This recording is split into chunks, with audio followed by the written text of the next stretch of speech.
get rolling and allow Tamara to do a silent roll call, and then we are going to approve the agenda, and there is a recommended motion because we did have to amend it. I move to amend the agenda by replacing item 16, closed executive session to discuss negotiations. The executive session is required pursuant to the exception for employer. 16, closed session confidential information relating to actions adversely or favorably affecting a student under coma, and approve the agenda. I second. All those in, any discussion or questions? Sorry, should I say first? Good. Okay, all those in. Aye. Nope. Aye. Opposed? Okay, motion carries. Strategic plan. The mission of Chanute Public Schools is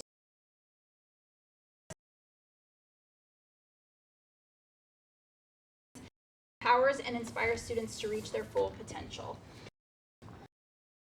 Next up is student recognition. I don't think we have any tonight, or staff recognition. Open forum. We do have one. Before we get started, go ahead with the rules of the open forum so everybody have those fresh in their minds. Patrons may or items of concern to the school district, provided we have and address the board. We have that tonight.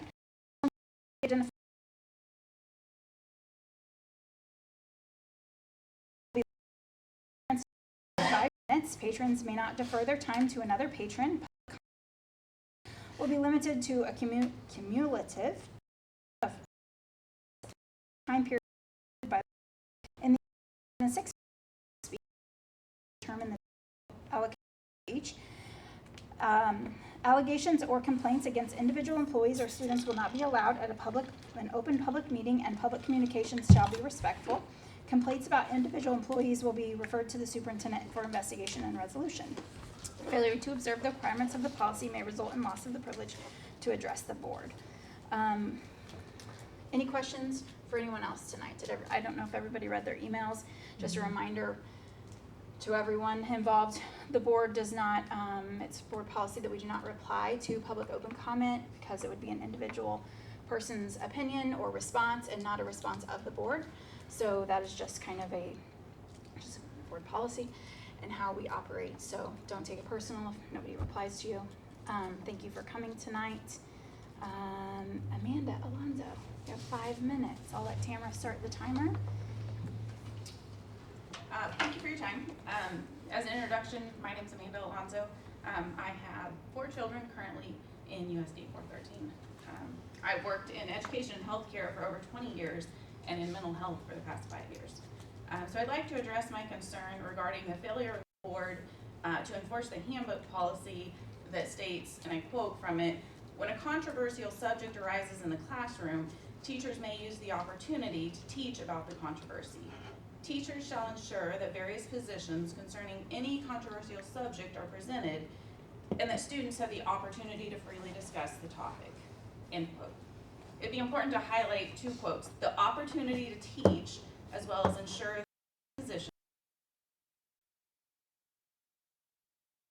When all these steps are taken, what will take place?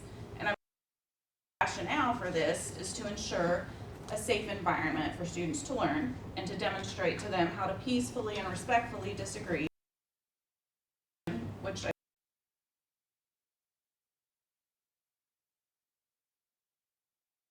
philosophy to each student with the skills needed to be a citizen and a lifelong learner. Recently, this has not occurred at Chanute High School. Multiple students have reported that a controversy was brought allowed to freely discuss the issue, and various positions of the topic were not presented.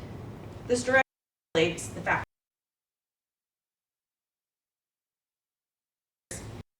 that occurred.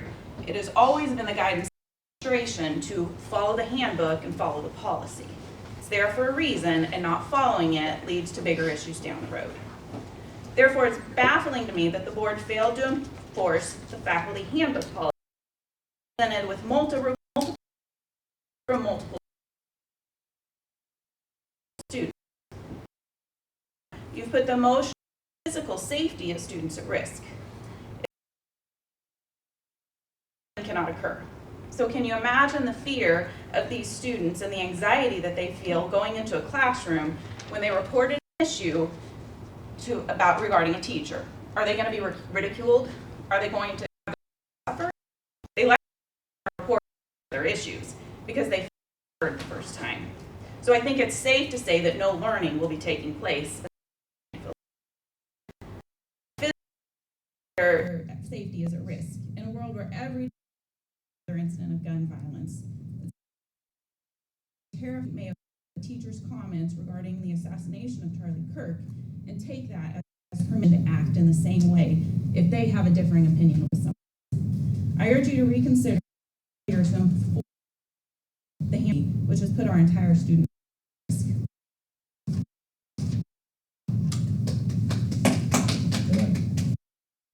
Thank you for coming. Move on to the consent agenda. It does require a motion. I move to approve the consent agenda. I do want to highlight the Professional Development Committee of Jesse Fewens, Jennifer Mason, and Maggie Wolken also accepted donation in the amount of $300 from the First Presbyterian Church for Chanute Public Schools to accept Chanute Chamber of Commerce bucks for WAP. So just announcing that. Accept this donation of $100 for Debbie's Fund and from the class of 9 campus. Amount of $1,250 from the Marsh Foundation for Chanute Middle School. Just wanted to highlight those items. Is there a second for the motion on the table? I second. Okay. All those in favor? Aye. Opposed? Okay, motion carries. Building administrator and student reports. Mr. Shields, thank you for being here.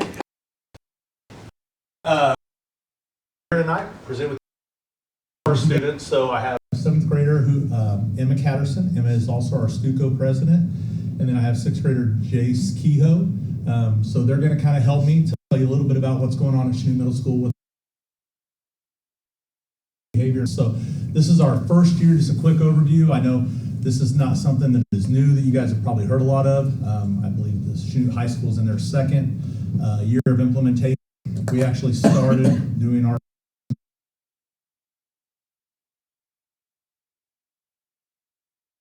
work of the school-wide positive behavior intervention and support. So that let what it is and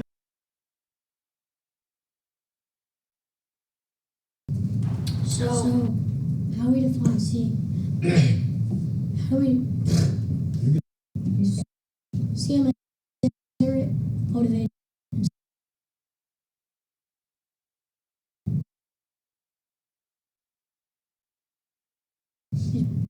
Caring, thoughtful, and of course, considerate. Motivated. We have the desire to do well and succeed.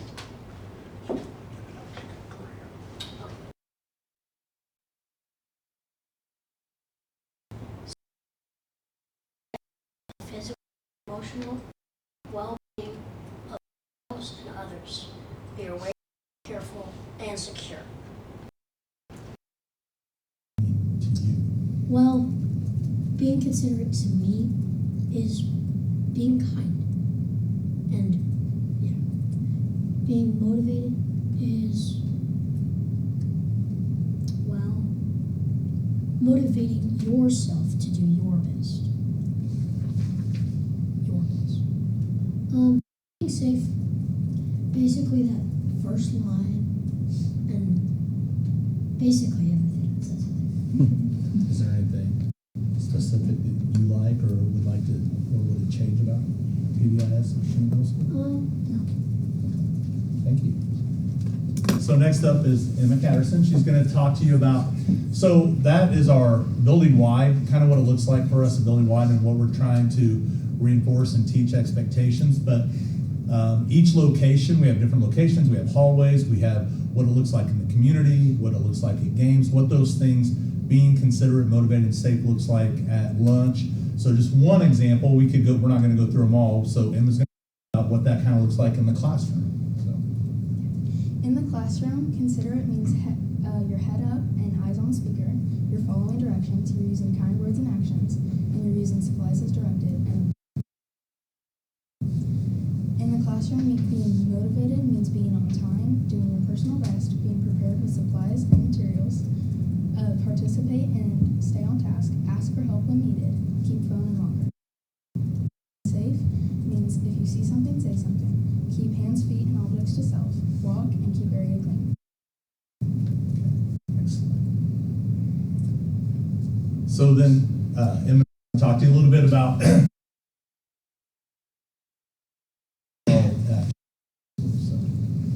We have a comic store, and you can buy things like snacks, lanyards, raffles, pizza with principles, skip the lunch, and we have Fun Fridays. And every month we have certain things like September specials, where Popcorn Fridays, VIP lunch, and the Gum Couch. Thank you. So, in that picture there, that is our first VIP.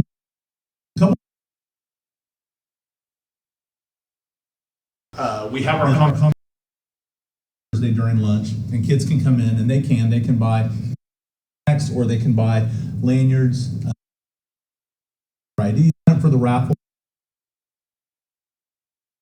And is you get some kids that sign up for those raffles and do things, but when you have lunch, at our game, kids can win the opportunity. Them and some friends, they sit down on a couch, actually in the drinks, and then they get a volleyball game. And so when kids see that, or when they see when we have pizza with a principal, so the next day, man, the sales, they shoot up. Like, kids are really, so we're doing our second pizza with principal next week, and we already have more than double the amount of kids that are signed up. So same thing, happy lunch. I don't kids grasp it when they see the linen and the tablecloths, and the kids and Mrs. Mason, when they get to have Mr. Shields serve them as a butler, and the other kids see that, then the next day they're like, oh, I want that. So it's been good. So next slide. So just real quick, Yeah. I don't buy these things with real money. No, so we have that. Excellent. So what we cash, I'm glad we left that out. So we have common cash similar to what they have in high school. And so what kids do is we've really encouraged teachers. They get in a certain allotment of common cash. I actually had it still left in my car. I have $2 left that I need to get rid of. When we see these two tomorrow. So when they consider it, we actually motivate, we encourage to recognize that positive behavior. But it's important that we tell teachers that it is specific, behavior specific. It's behavior specific praise. So we make sure that we do it in person, and it's nice to get that dollar or that common cash, because then they can spend that on things. But the big thing that we try to emphasize to teachers is making sure that kids are clear on what they're getting it for, and recognizing that positive behavior, whatever it is they're doing, whether they're being safe or considerate or motivated. And the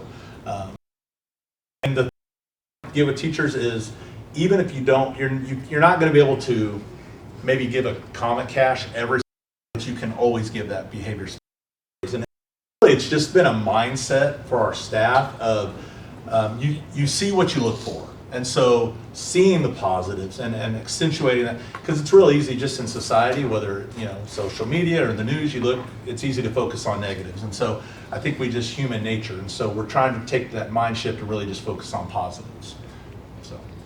So some of the things we're doing at the tier 1 level, which is for everyone.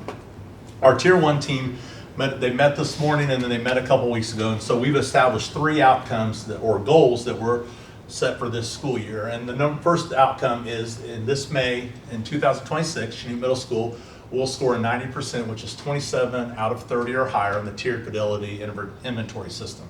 And I didn't attach that, but essentially that is the inventory that measures PBIS. You go through it and you have to, are we doing this? Are we meeting this criteria? Are we doing this with fidelity? Trying to get a 27, 30. So it's our first year, so we have no baseline to go off of. So, but that is our goal. In September 25, we did it in September, and so we scored a 76. So we had 23 out of 30.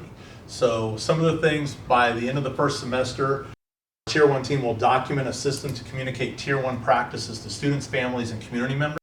So that's kind of the next step. We want to make sure that we're sharing that, and that kind of leads into why we're presenting on spread the word with our families and community members, allowing these stakeholders to provide feedback. That will be the next thing on all the Tier 1 practices. By the end of the second semester, our school-wide PBIS team, Tier 1 team will recommend revisions to establish the student handbook in hopes that established documents reflect the proactive and restorative that we're doing at Chanute Middle School. Outcome 2 is by May 2026, 80%, so this affects the motivator or in the SAFE, so addressing the behavior. So in May of 2026, 80% or more of the students enrolled in Chanute Middle School will have one or fewer office discipline referrals, excluding ODRs, which is an office discipline referral on unexcused absences, so related to behaviors within the classroom. So our baseline for that right now is going back, we did start tracking data last year, even without doing PBIS, and I shared this slide specifically. This morning we had our guiding coalition, which is our building leadership team meeting. I shared this with our building leadership team, and I'm going to share it with our staff meeting next Wednesday, because I think it's important. Again, we get caught up in the negatives, and without even really doing PBIS last year, you can see that 77.2 of one of our 90 students had one or fewer ODRs, which to me is phenomenal. So to shoot for that, get over at 80%, I think we should far exceed that. If we're at 77% and we weren't even implementing the PBIS process at that time. 14.6%, so 57 out of our 390 kids had 2 to 5, and only 8.2%, so 32 of that 390 kids had 6 or more ODRs last year. So I think we can really get some high level achievements through this PBIS process. So I'm excited about that. So at the end of the school year, Chanute Middle School will have 182 or fewer ODRs for elopement and physical aggressions. So when we broke down the data, we saw that primarily those were the two big ones that we have when we see those repeated behaviors. It's elopement, which is a student leaving class, leaving the building, something like that of that nature, and then physical aggression, and that could be anything. Physical could be anything from a slap or a trip or a shove to a full-fledged fight, and just any kind of act of physical aggression. And one of the things we talked about is when you think about the middle school age and just kind of psychologically where kids are, we're trying. That's where PBIS comes into place. It really returns to when kids get aggravated, when they get escalated, when they have anxiety, they revert back to those fight or flight. It really is. It comes down to, we talked about what is another way to look at elopement and physical aggression. It's fight or flight. They don't know how to cope. They don't know how to regulate. And so that we're hoping that using this positive behavior interventions and support system will help us teach our kids to regulate better when they get in those situations. So 139 or fewer ODRs for 6th and 7th period. Again, we found that the afternoon, that's where a lot of those are taking place. It's been a long day, kids get tired, they've had lunch. So we're gonna focus on that. And then 234 or more from the 8th grade student. Again, that was just, we had seen where the majority of those were coming from. And then outcome 3, Chanute Middle School's Tier 1 school-wide positive behavior intervention supports team will develop an age-appropriate curriculum for social emotional learning based on the Kansas Social, Emotional, and Character Development Standards. Engage teachers in a school-wide review of the 5 proactive classroom management strategies The first one that we're doing this month, for the next 2 weeks, is active supervision.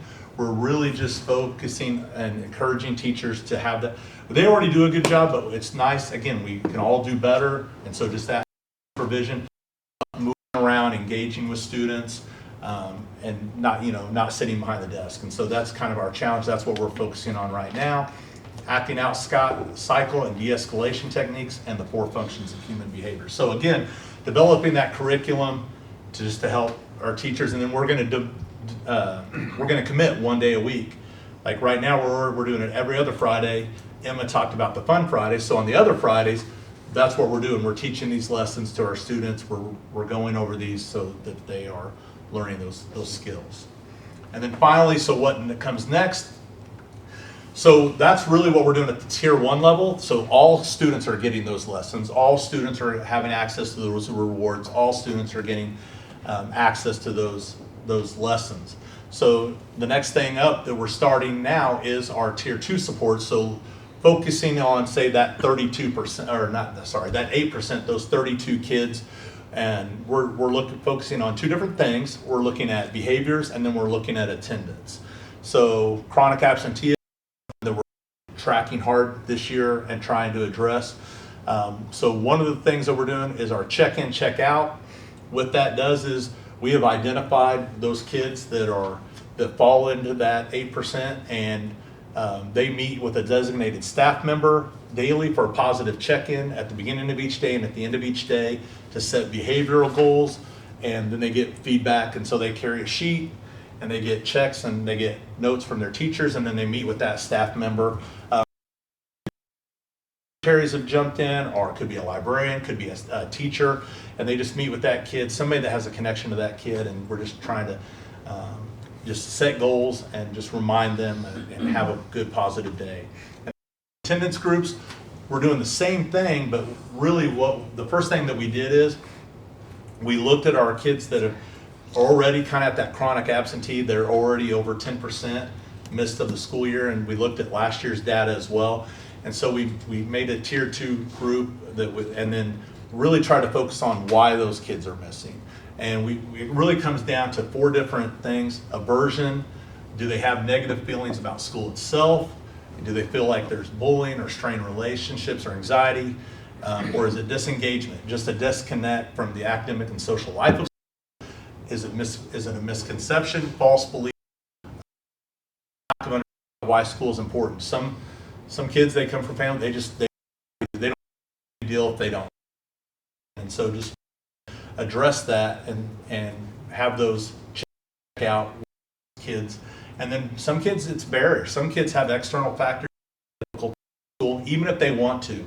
Reliable transportation, unstable housing. Sometimes kids are at middle school level are expected to stay home and watch younger siblings.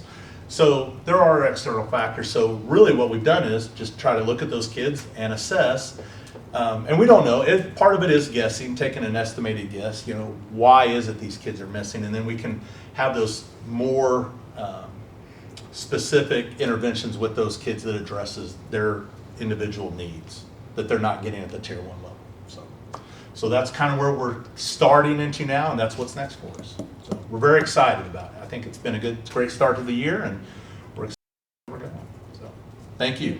Appreciate it. Thank you to Emma and Jace for being here. Anybody have any questions? Yeah, any questions? I do. I have questions for the kids. Yeah. Okay. So have you guys, I know it's only been 2 months into the school year, so have you seen any positive changes in other kids' maybe behavior or classroom things since starting all the Comet Cash stuff? Yeah. Yeah? Can you think of specifically what?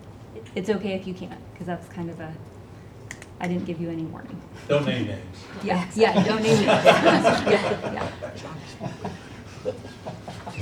It's important. Yeah. Do you know an example where you saw maybe somebody do something that they normally don't do? It's good. I can tell you a couple. So little things that you take for granted. In the mornings, I try to, unless I'm in a meeting, I try to be out front of the building greeting kids as they come in.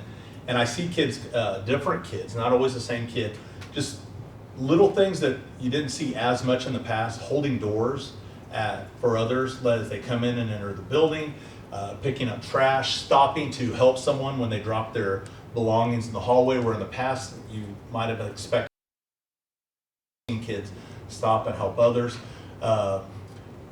Big one, you wouldn't think it's a big deal, but so we have lunch recess, so when kids get to lunch, that's a big incentive for kids. They like to go out and play.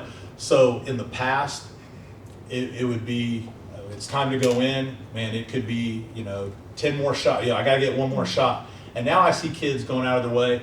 I see kids, today I had a kid who has had some struggles.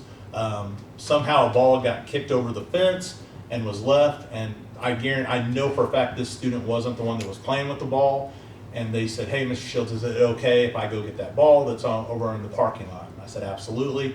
And they were the last one, went out of their way. They were kind of late coming back in, but they took the time to go out and pick up that ball that wasn't theirs, that they didn't kick over the fence. So little things. I think it's just being aware of your surroundings and others, how we come down at lunchtime, how we walk in the hallways, in and out of the restroom, and things like that.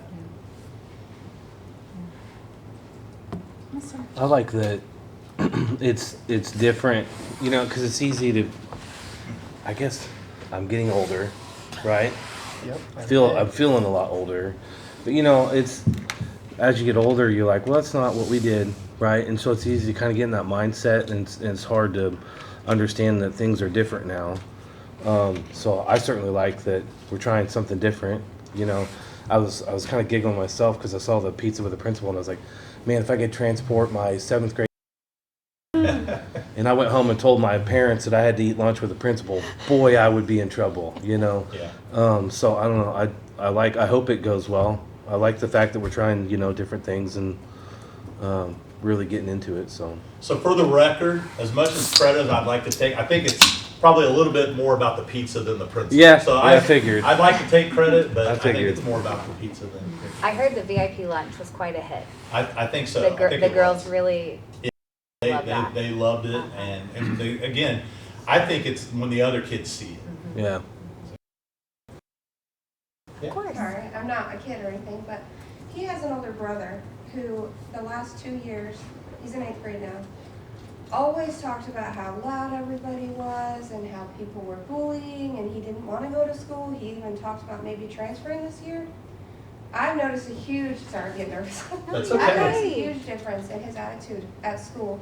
He talks about how much more people are present in school and how he doesn't have any issues with bullying. His friends haven't had any issues.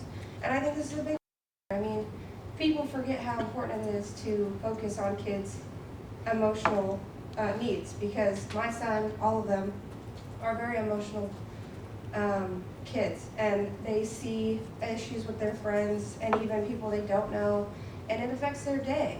So when he's saying most of the incidents happen at the end of the day, it's not just they're tired, they're dealing with all this stuff throughout the morning, and it wears on them, and they don't want to focus on class. So I've noticed a huge difference in just my one kid who is an amazing child, and I can see, he's going out of his way to be considerate, and I just think it's a great program. I hope it keeps going, and I hope it affects other kids too.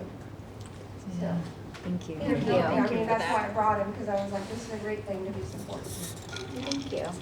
Yeah. I love to see it in all the school. I love it that we're doing it in, district wide.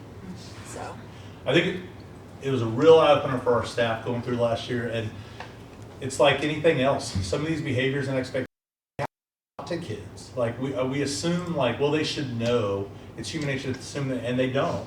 And it's like anything else. If a kid doesn't know how to read, you have to teach them how to read. And if they don't know what your expectations are in the building, we got to teach them. And so we hit it hard right at the first 3 days. This is really about all we did for the first 3 days. And we had some pushback from staff, that's a lot. But then they see the why, and then just having that refresher at least, again, once a week where we reestablish those expectations and reteach it to the kids. And hopefully it will continue to grow. yeah. Thank you guys. Fantastic. Yeah, Thank you very so much. Yeah. Thank you guys Thank for you coming. guys for coming. You guys did great. Thank you so much. Yeah. Okay, that is exciting. We will move on to reports by administrators. Matt, you're up, so you get to follow that fun. Yeah, sure. I always get to follow the fun stuff, it seems like. No, that was great to hear, and it's really nice testament from the mom. So I'm going to start with enrollment numbers. Our count day was last Monday now, so September 22nd was our count day. As most of you know and understand, count day is important in Kansas because it's where all of our funding comes from. So students who are in attendance on September 22nd is what creates our entire year. There are some caveats if they attend the day before, the day after September 20th up through this Friday, but for the most part, that Monday determines what our funding is going to be. So it's pretty solid right now, with the exception of the auditor.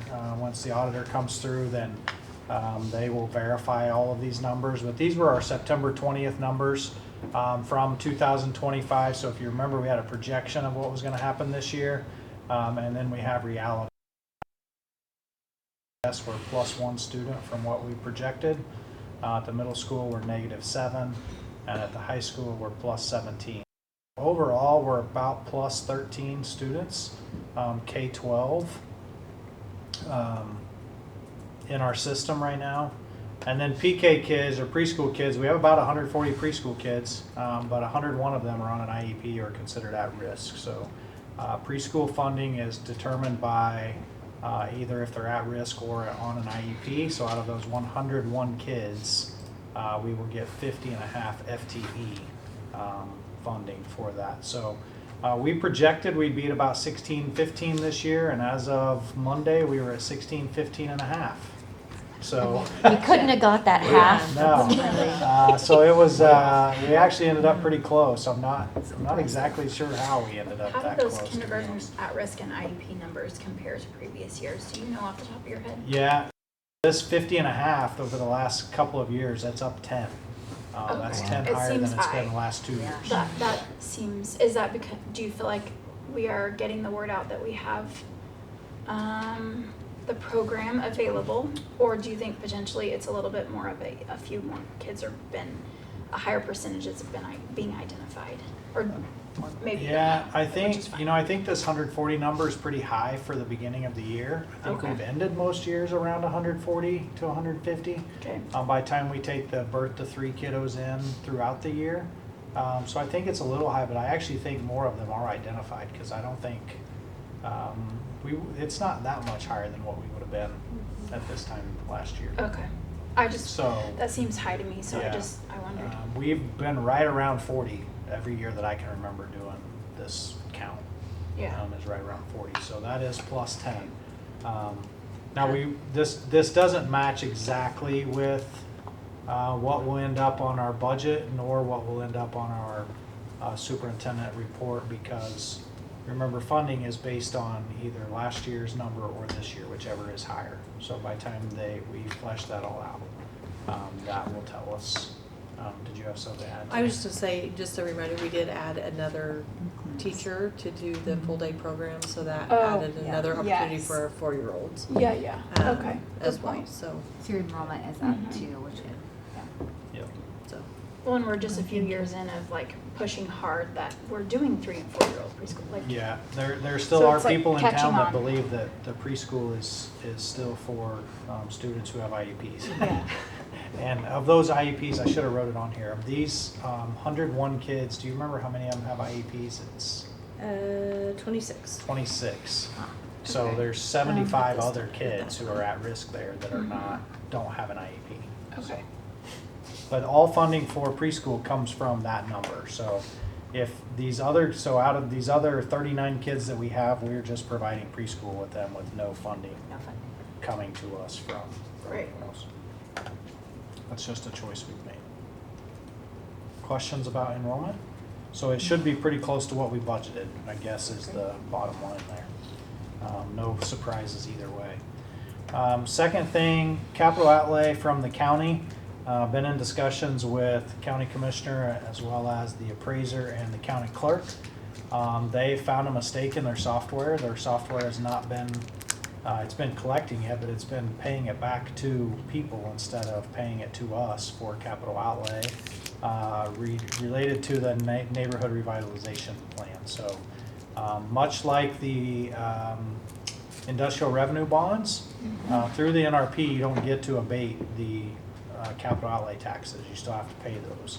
But they've been paying them back. They've been rebating them instead of forwarding them to us.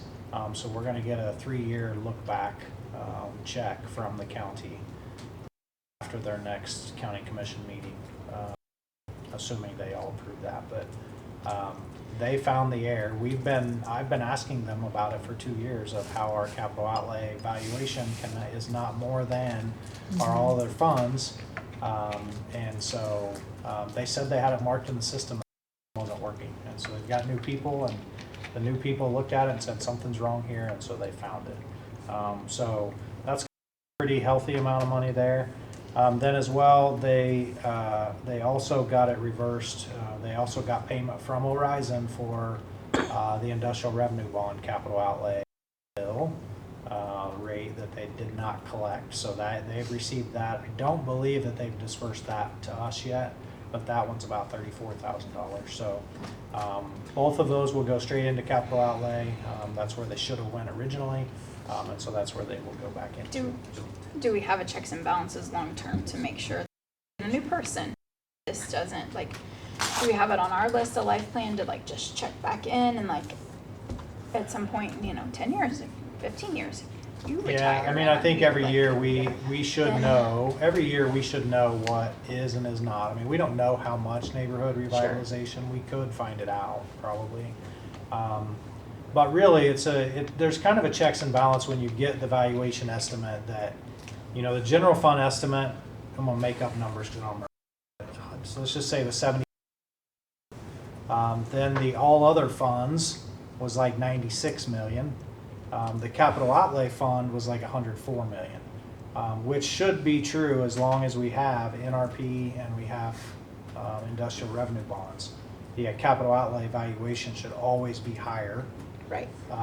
Now, the next statement that I'm going to make about the RHID is completely opposite, because RHID doesn't pay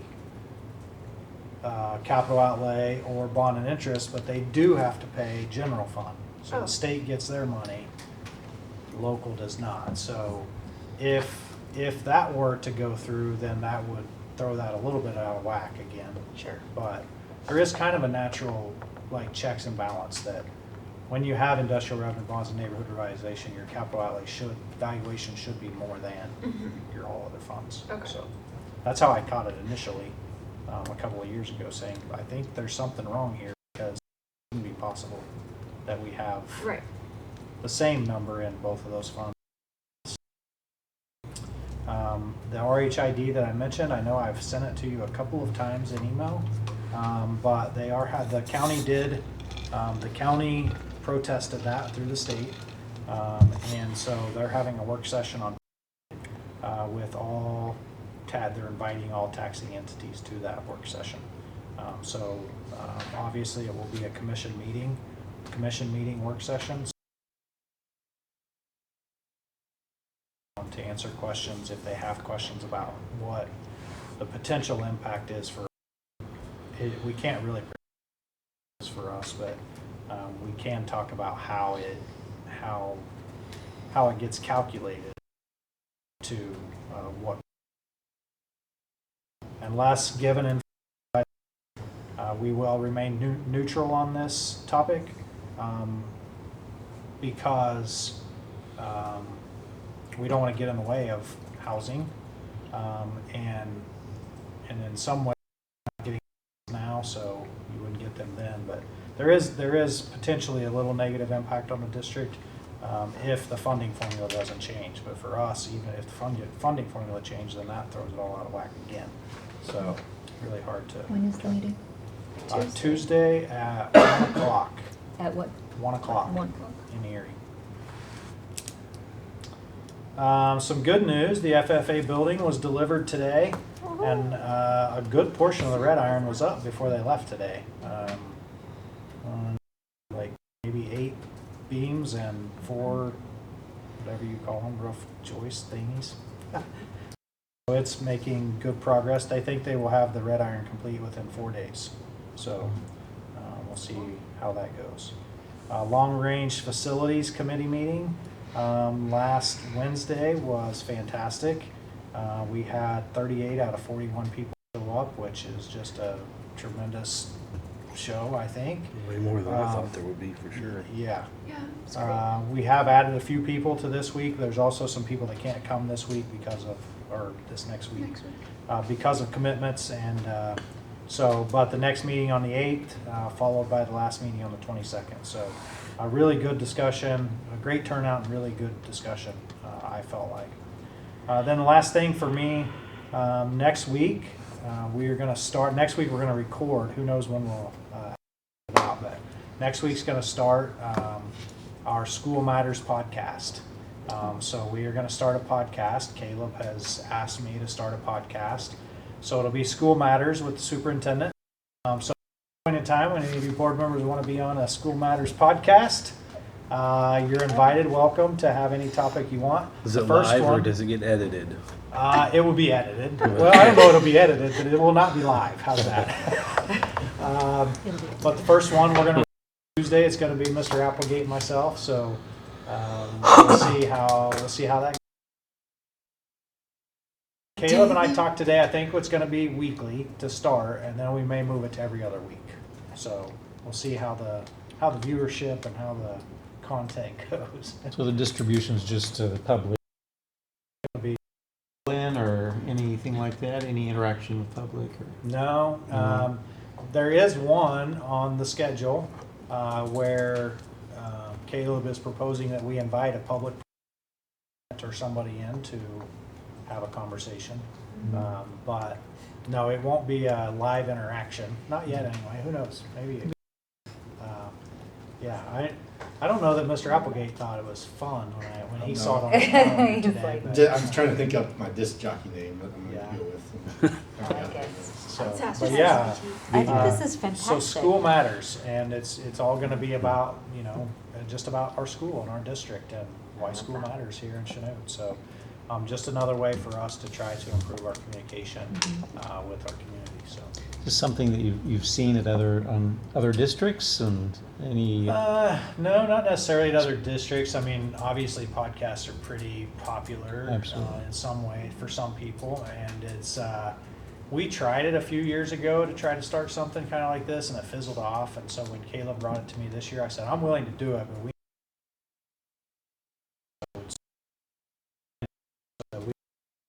down the road, and now we're stuck and don't have anything. So I would love for it to just be a come sit down and chat. Let's chat about education and chat about school. That's what I mean, because I think I could fill like a 4-hour podcast a day just a little bit.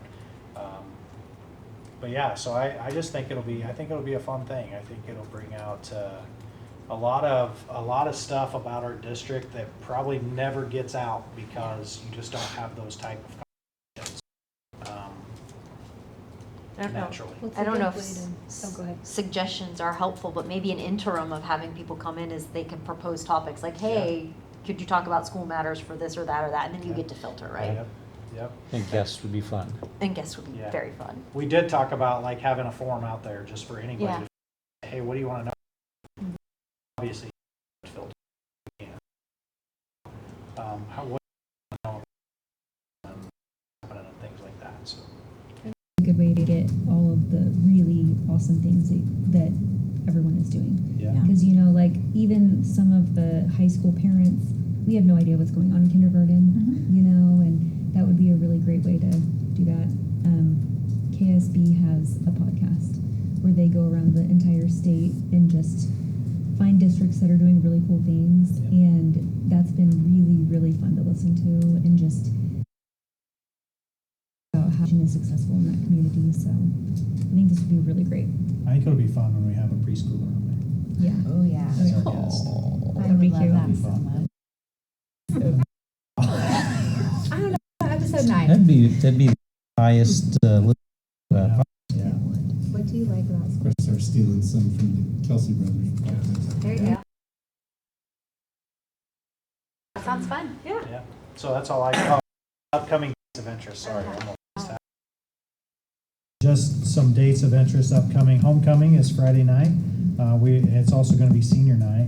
Very fortunate, Bridgewood is going to sponsor that evening again for all Chanute fans, so certainly that's a nice thing for them to do.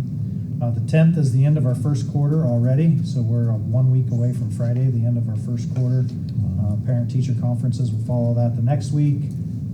The 17th is a Friday, that's comp day for conferences, so we do not have school, and then the 20th. So, 3rd is must be 1, 2, 3, Thursday is the Chamber Candidate Forum at 6 o'clock at the Memorial Auditorium for all the elections coming up in November. And then the November board meeting is right around the corner of November the 5th. So that's it for me. Awesome. Anybody have any questions or thoughts for Matt? Okay, awesome. Thank you for all the updates. Assistant Superintendent's report. Dr. Burris, nothing today? Okay. Next up is Director of Teaching and Learning, Mr. Yep. Applegate. All right. Hopefully it won't take too long here. Wanted to give you guys an update on our state assessment scores. As you probably remember hearing last spring, we weren't going to get those scores in the spring due to the new test, and we just got those this month in September, past month I guess. And I want to go through and just go through a little bit about the process, make sure we're all aware of the assessment itself, and then and then go through our actual scores. So just a quick review. I'm guessing you guys probably know most of this, but the Kansas Assessment Program, CAP, is what we refer to as our state assessments. You'll hear people say that interchangeably. The assessed subjects and grade levels. The state assesses reading, science, grades 3 through 8, and then 10th grade in high school. Science is 5th, 8th, and 11th grade. You'll see an asterisk there beside the 11th grade. This year, we do not have scores from 11th grade science. We do for 5th and 8th, but 11th grade. The state said that the results that they got on the test do not show enough of a variance across the state to set cut scores and performance levels.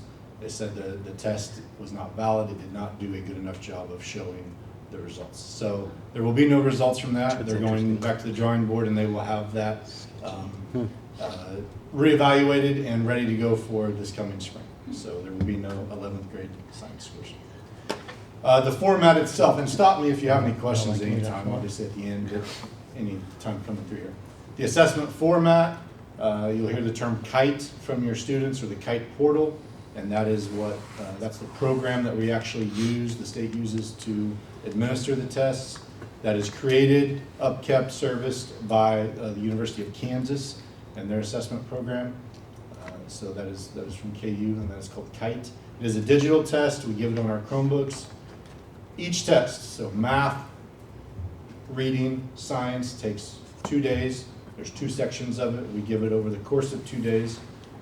They're untimed. Each is estimated to take around 45 to 60 minutes, with about a total of 40 to 50 questions total across 2 days for each of those, depending on which grade level and which subject area. The tests are obviously based off of the Kansas standards and include a wide range of depth of knowledge level questions, from lower level questions to higher level critical thinking. Are they still the bubble pencil? No, all digital. It's All on digital, the Chromebooks. okay. So like when, I'm sorry. Go ahead. Is it okay if I ask a question? Yeah, absolutely. Okay. Like when you say depth of knowledge, I'm imagining like, is it like intuitive to where if you get one right, it'll immediately kind of dive deeper into that one? If you get it wrong, it kind of... Not on the state assessment, no. It's a set list of questions. Now, it does vary from person to person or whatnot, or from day to day. But this was new this year, right?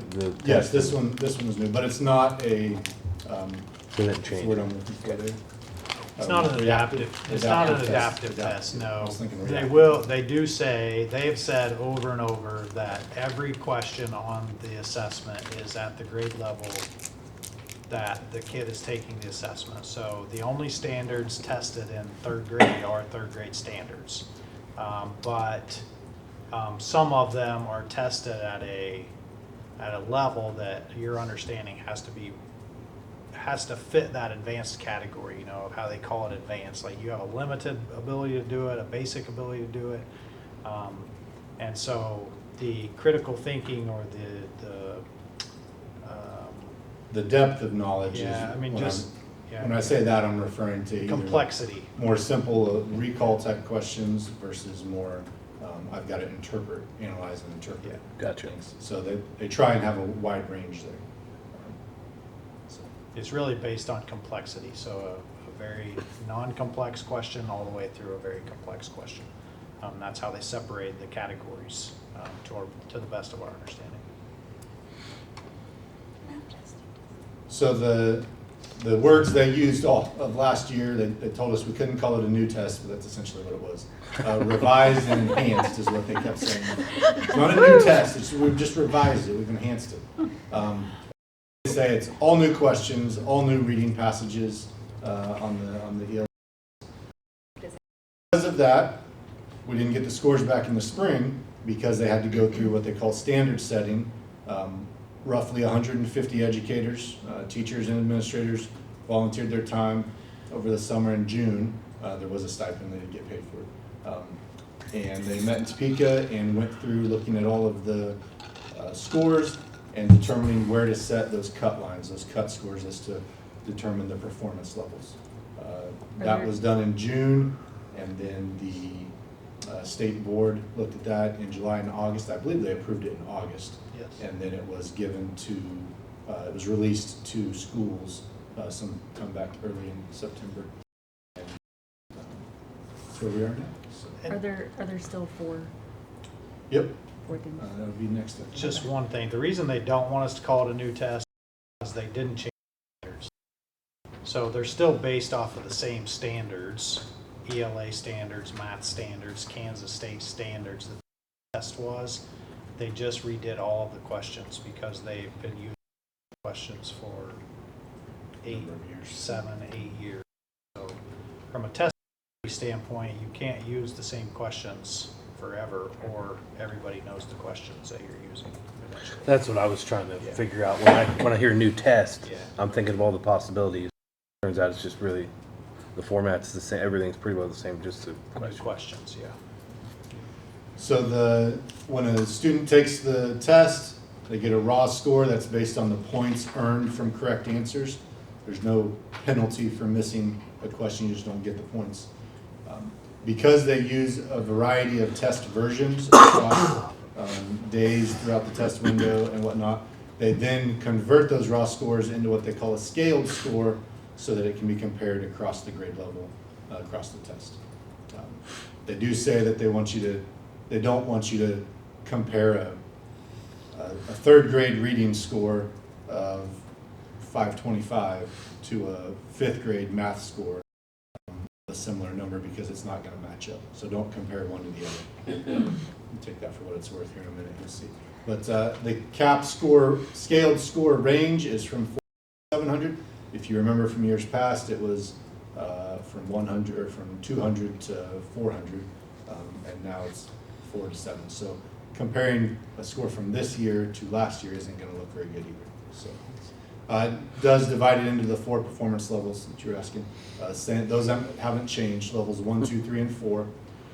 The performance level descriptor, the actual verbiage there, has changed. If you read those, you'll see that the difference there is the bold descriptor word there. Level 1, a limited ability to demonstrate knowledge and skills of a third grade math standards. It is specific to that grade level, that subject area. Level 2 is a ability, level 3 is proficient ability, and level 4 is advanced ability. And again, the point of emphasis here is the level, the performance level that a student falls into based on their score is saying how they performed on this grade level standards. It's not putting them at some other grade level. It's how they performed on this grade level. So just to be clear on that. This is the cut score range. You can see it's got grades 3 through 10 there, and the lowest score is a 400. To get to level 2 is 510 everywhere. Level 3 is 540. And then level 4, there is a variance there based on the grade level. And again, that goes on based on the scores from the previous year as to where the committee thought a level 4 would fall. So it is a little difference there. The highest score you can get on any test is a 700.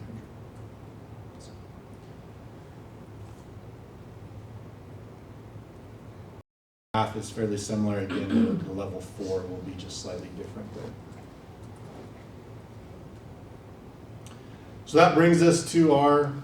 Any questions about cut scores? Where these cut scores are?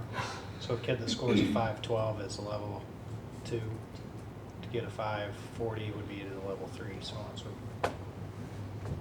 I'm just disappointed they didn't take this opportunity to make a five level. Yeah. 5 levels.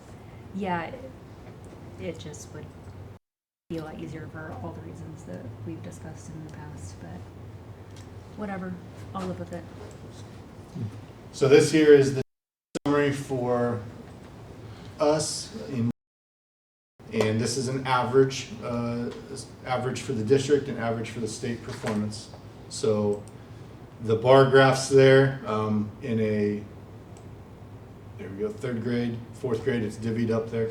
So the green graph is our district average, our grade 3 average.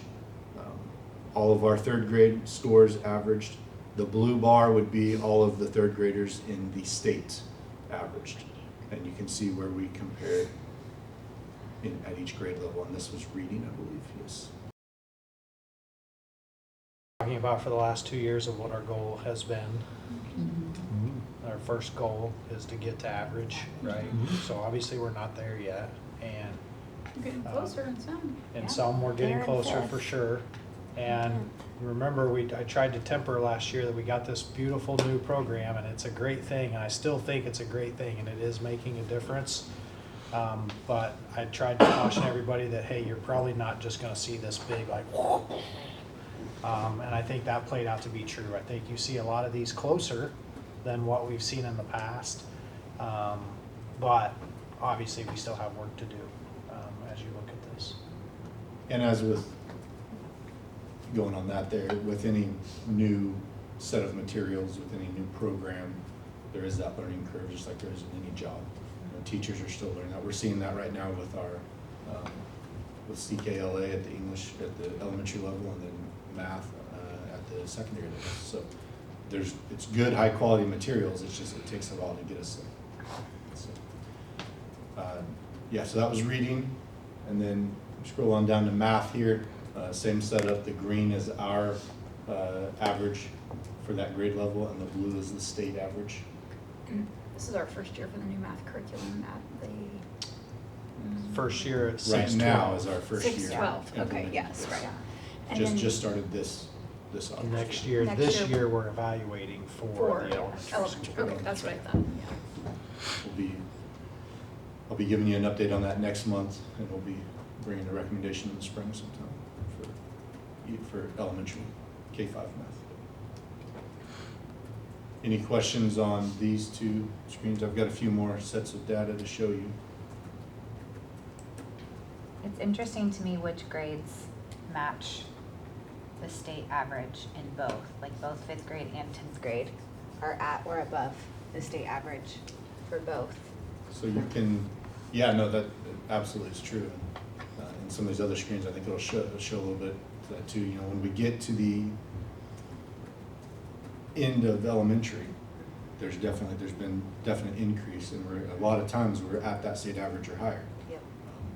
I think it's fairly common as students transition to a new building, especially elementary to middle school, a whole different setup, one teacher to 7 years, all the things there. So by the time we get to the end of 8th grade, we're having a little bit more success.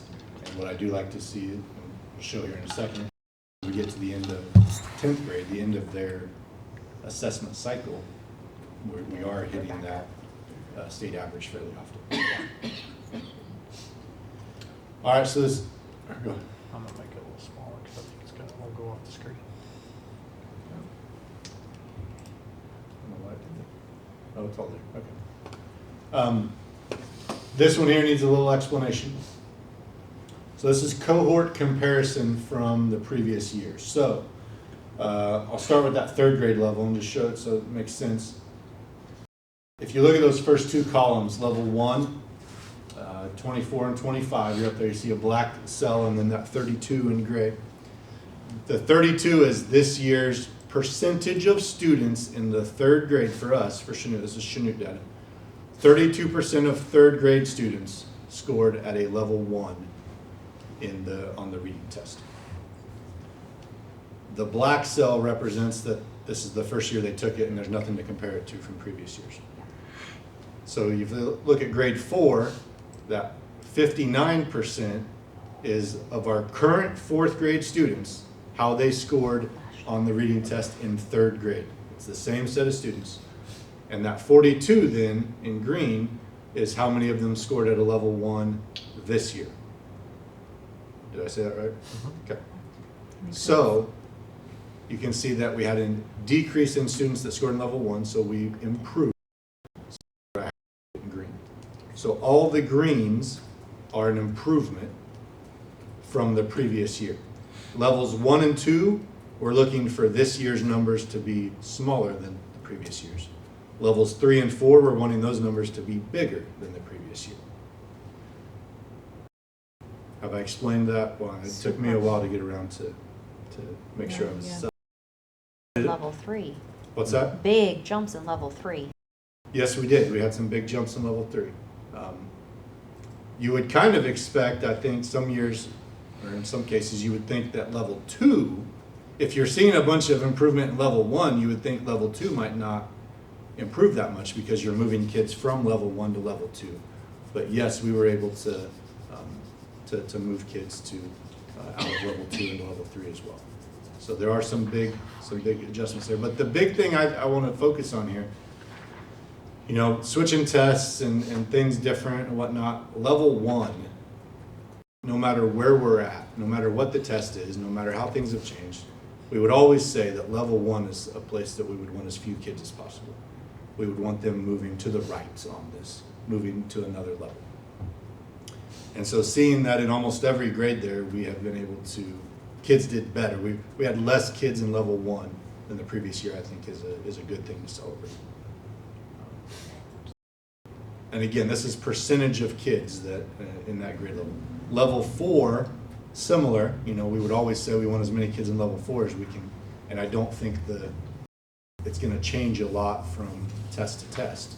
You do have to remember the smaller amount of kids that we get in level 1, percentage or 2, we're not talking about that many kids there. If there's 120 kids in a grade level and we change by a percentage or 2, we're only talking about a few kids there. So just to keep in mind. Any questions on that? That's reading across the, I had an asterisk on there. Grade 10, I did want to point out, we don't take a test in 9th grade. So the comparative data there is from their 8th grade year 2 years ago, the last time we would have data on them. So I find it kind of encouraging when you point out these are a few kids that these statistics represent. So I think I have a general question and a specific question. The general one first is, what are we doing with this data? So if we can go, okay, I'm not looking at the numbers. In 5th grade, we've got a great jump. What can we learn there? And 3rd grade, this. What are the plans to? So what we're going to do with this data, and obviously I'm not putting up individual data up here, but we have that data. That was my second question. And we're going to, be intentional with our buildings and our administrators, our teaching staff, to dive into those specific kids as to, hey, these are the kids that are at the level 1, the level 2, and what can we do to help get them moving to the right, moving up into another level. Also, we have some data that will give some generalities as to this particular areas within that math content or that English content that we maybe didn't, as a whole, as a building, we didn't do that great in. And so then we can target those areas to do better with our tier 1 instruction. So. And when you go to that next level with the data, clearly anonymized, but could the board see that? So it'd just be interesting to see what's driving these trends, right? Is it? Oh, as in the specific like Categories. Like categories, or like in ELA, there'll be like main idea, things like that. So this data, you run several analyses. I'd say, okay, what kids had a trajectory like this and suddenly it's tailed off, or what kids have we not been able to grab, or which teachers, and maybe it's in different categories. Like you can get brand. I don't want you to give us any names or data, but look at this pattern. We saw figured out and really data as like clues.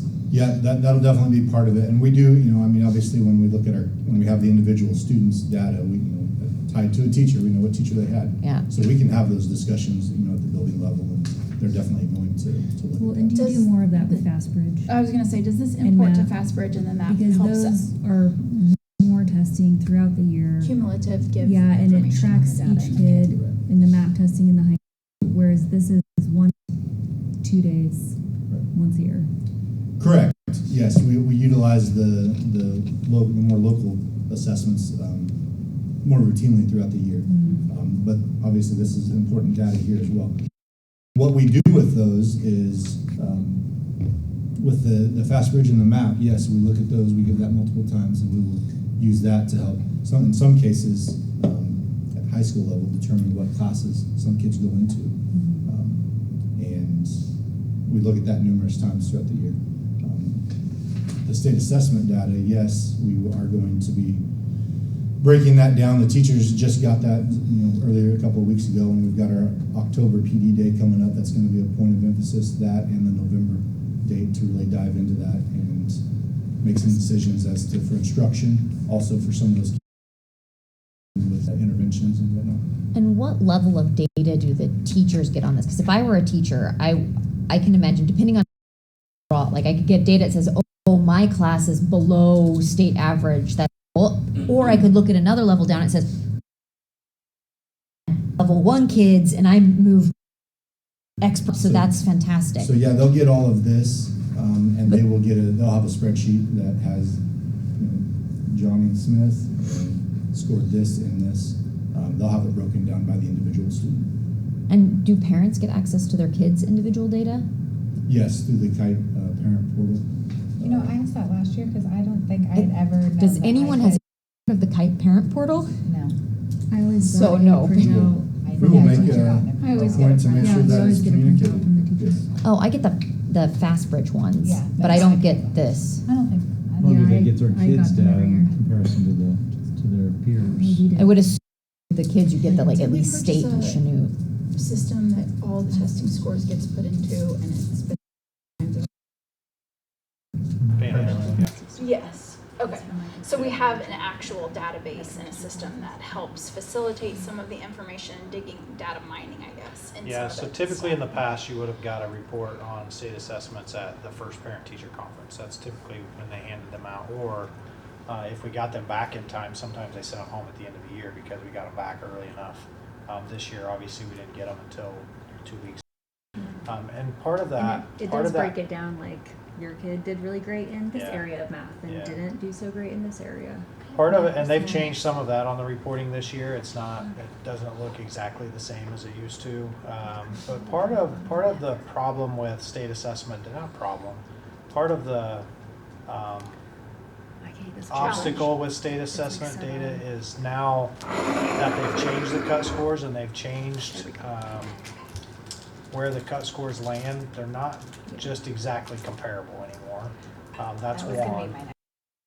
It is just a snap of time, and what data tells us more than anything, our form, they show the rest of the all state standards. So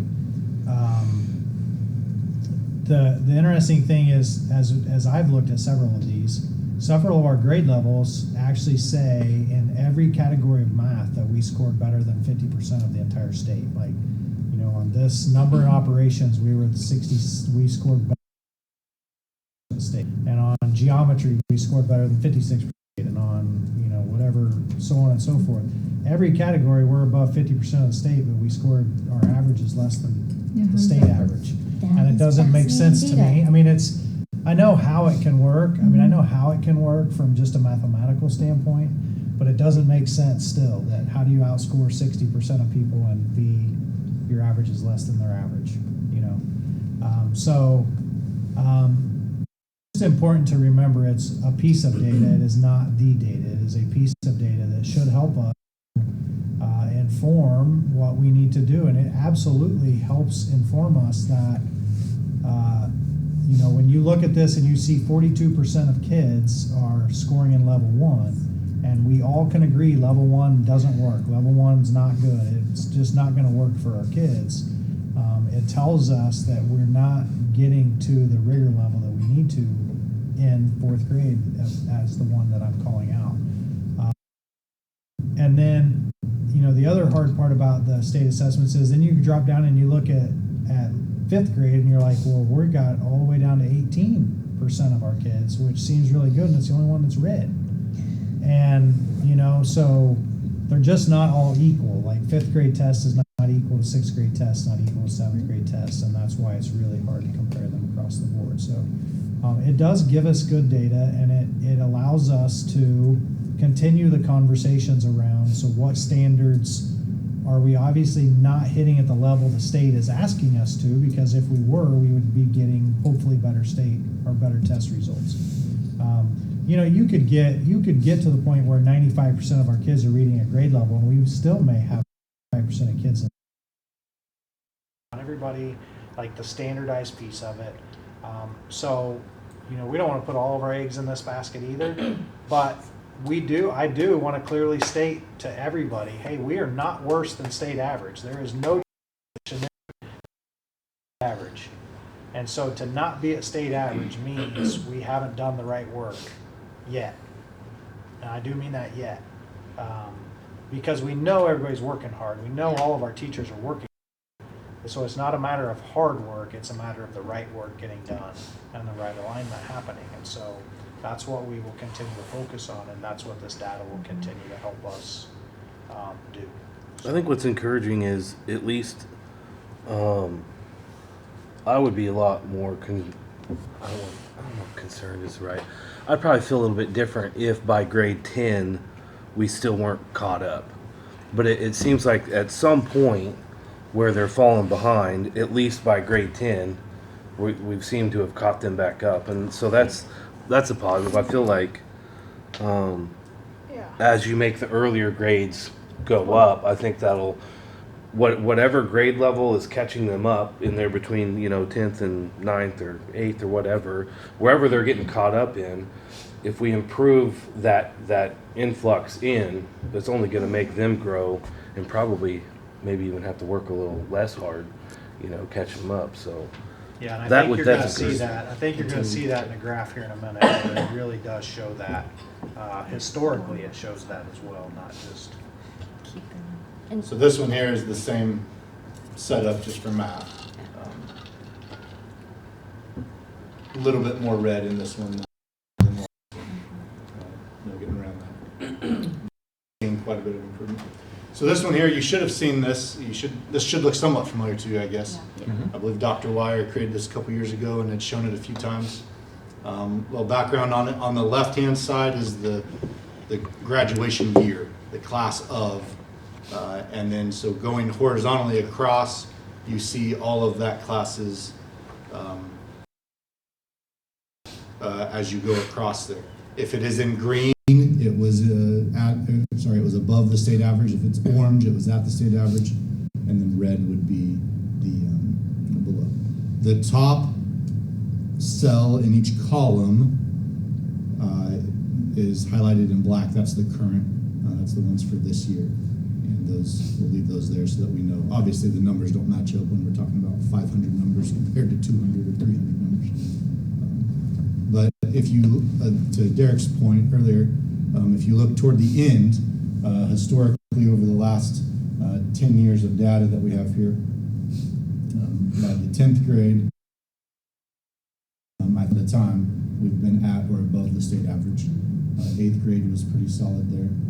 If you look at the 6th grade level or 5th grade level, you see that by the end of elementary, we're getting there as well.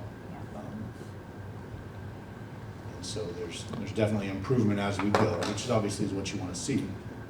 Yes, we'd like to be doing a little better early on in the game and not have to rely on the end, but it's a process. Everybody, is planting a seed here and there, and it's growing as we go. Maybe the question is, why are we starting behind? As in 3rd grade? Mm-hmm. Like We're why starting are third behind the grade state. scores- Why are all the Yeah, I mean, third what's grades the- red? Well, I think What's that's one wrong with reason our they did get community? I The don't new think there's curriculum. anything wrong with our community. I think it's, they noticed that we were having that deficit, and so then they got the new reading curriculum. And that was like a huge step. And, first year implementation, you're not gonna see a huge jump, but I think we will see one next year. Yeah, I think traditionally, we have a large population of at-risk kids. Mm-hmm. Traditionally, just scientifically or historically, research-wise, at-risk kids come to us with less skill than non-at-risk kids. Just in general, the what is it, 2 million word gap that exists between a kid who comes to us from a family of 2 college graduates versus a kid who comes from a single family of a dropout. And so I think it's traditionally what you would see in a higher at-risk population is that when they come into kindergarten, they're behind where their peers are across the entire state. And so you have more work to do. With that being said, I think we've also, I will just say, I think I've been part of and we've been part of allowing that to be our excuse for why we're not getting there, and that's ending. Just bottom line, that's coming to an end. We know also that research tells us if we don't get them there by the end of 3rd grade, the chance of them getting there is not very good either. Just period. I mean, that's just bottom line. So we're doing good work. We're doing really good work, 4th through 7th, 4th through 8th through 10th. And it doesn't mean we're not doing good work K2. It doesn't. I don't mean that, but it just means we need to change what we're doing because we owe it to our kids to get them there. I mean, and that's what we are continuing to focus on. That's why it's so important that you invest in the preschool, even though you're not getting funding for that. Yeah, absolutely. Everything that you do there gives us a better chance of getting them caught up by 3rd grade. And so, I mean, I think I do believe in the next 4 years you're going to see drastic change in this data. And if not, then there probably should be some other hard conversations. I was just gonna say, I appreciate the average data that we have, but I really love the cohort comparison from previous years.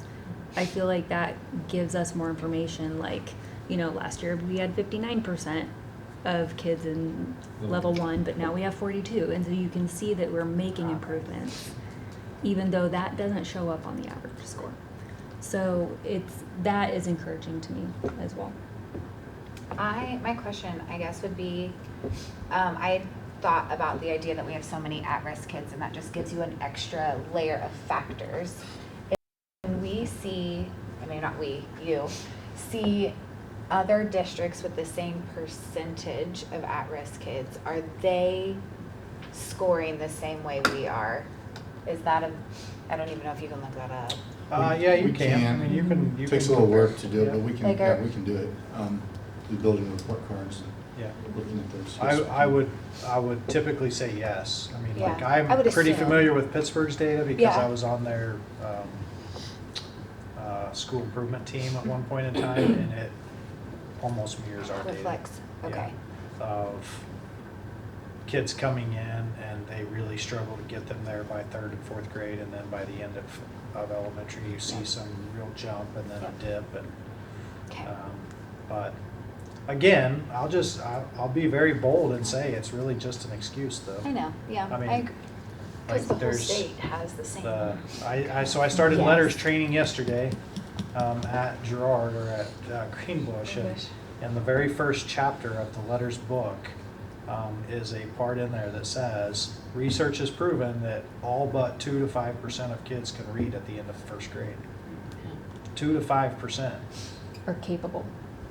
can. Is that what it? Yeah, can. Yeah.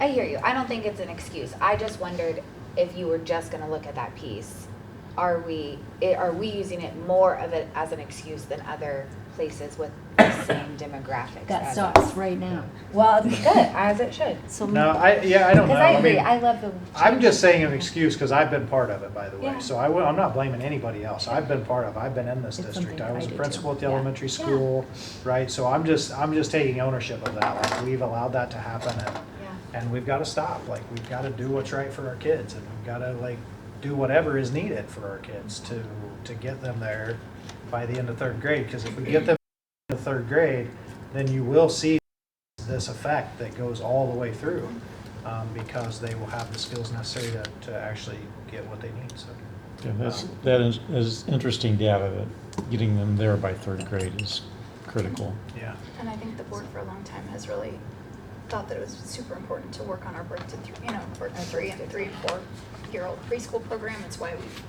tried to pour more into it and tried to do different things outside of the box, potentially moving forward to be able to facilitate more of that. The earlier we can. So get my, good comments. sorry. go ahead. No, you're good. I was. My question as the strategy consultant that never dies is, normally when you get data like this, it's a shock to a system, which can be a positive disruptor, right? People look at this and say, okay, let's do something. And then you typically need 2 things to actually see improvement, many, but at least 2. One is translating the data into a plan that says we're going to do these X interventions, right? We're going to have this teacher training, we're going to focus on this kid group. I don't know what they are, but I haven't seen, like, what's the plan to get from here to 4 years from now? So a plan that then we want to know, but that the teachers get and buy into, and then some kind of regular process. And I'm sure the model school thing has this clearly outlined, but how are we keeping people engaged and checking in? And I don't mean specifically on the test scores. You don't have to look at those every month, but having a process where people say, how do we feel, even if we just use qualitative data, and what are we doing to make next month better than this month? Right. And is there, I guess you've done thinking about that, but I just love to hear more. Right. So yeah, no, we've definitely, nobody's satisfied with where we're at, that's for sure. And I would point to an example, even like our 10th grade, who the last few years has been at that state average or better. When these results were shared with them a couple of weeks ago, Mr. Murray made the comment that he was telling me that they're, instead of hanging their hat on it saying, oh look, we were the best in the district, or they're like, hey look, we still only had this many kids at proficient, we've still got a lot of work to do.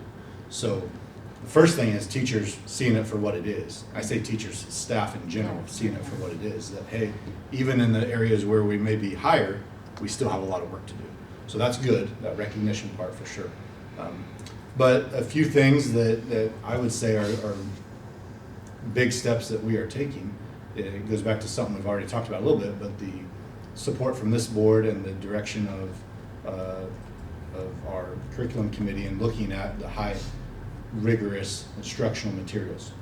The CKLA implementation that was started 2 years ago, and last year, sorry, and the 2 years now? I'm lost. and the math this year, we're hearing the same thing from both of those sets, and that's one elementary, one secondary. Man, this stuff is rigorous. Man, this is tough. Man, our kids are struggling right now. And as they get through it,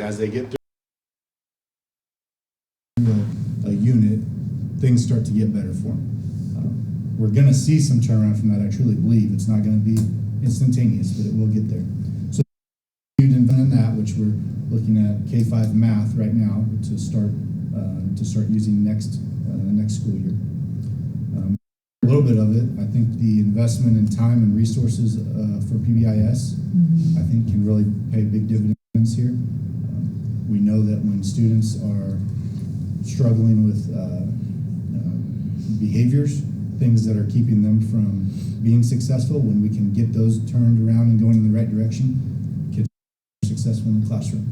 So I think that's a big thing. We have more PD this year, PD days, almost one a month. That was approved by the calendar we have this year, and I think that's a huge thing. We got really good feedback in September from our staff, from our admin, and we're using that, being very intentional with things that are helping our Tier 1 instruction. Academic vocabulary, critical thinking, and some collaborative learning are some of our key things that we're focusing on this year in that Tier 1 instruction to try and help improve it for everyone. So there's that, and then the admin. Two things are great. We've got more consistency, time-wise, longevity than we have. If you look back through the 10 years that are on here, I think, if I math right, I think in the last 10 years we've had no less than 3 or 4 head principals in each of our buildings. If you go back 10 or 12 years, in every single one of our buildings.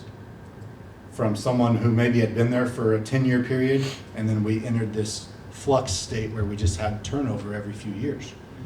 And it's hard to get a direction, an organization going and being successful in one direction when the boss keeps changing. That's not a knock on any of them, it's consistency of it. And so being in a position right now where we're looking at some consistency over the last 3, 4, 5 years in buildings, I think can be a good thing in helping us get going in that way. And then we've really focused this year on the instructional leadership side of being that building admin. Something we're trying to improve upon.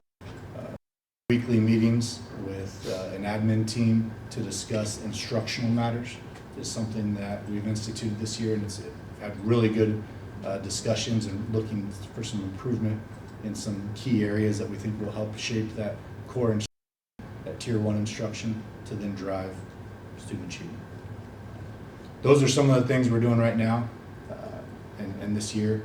Another thing that changed, and this wasn't necessarily from a curriculum standpoint, high school and the middle school, instituting a, we would probably call a more strict eligibility policy. Really modeling and putting the focus and priority on that educational side, and not waiting until the end. We've probably all been there before, of getting and hey, it's time to finish some stuff up and raise that grade. And we don't do our best learning in those situations. So addressing things on a weekly basis, having kids focus on that, making that the priority now, is going to strengthen that learning, that retention of knowledge throughout the semester, and hopefully we're going to see that in our assessment scores at the end. So those are some of the things that we're doing right in the moment. And I think Mr. Applegate said it amazingly well.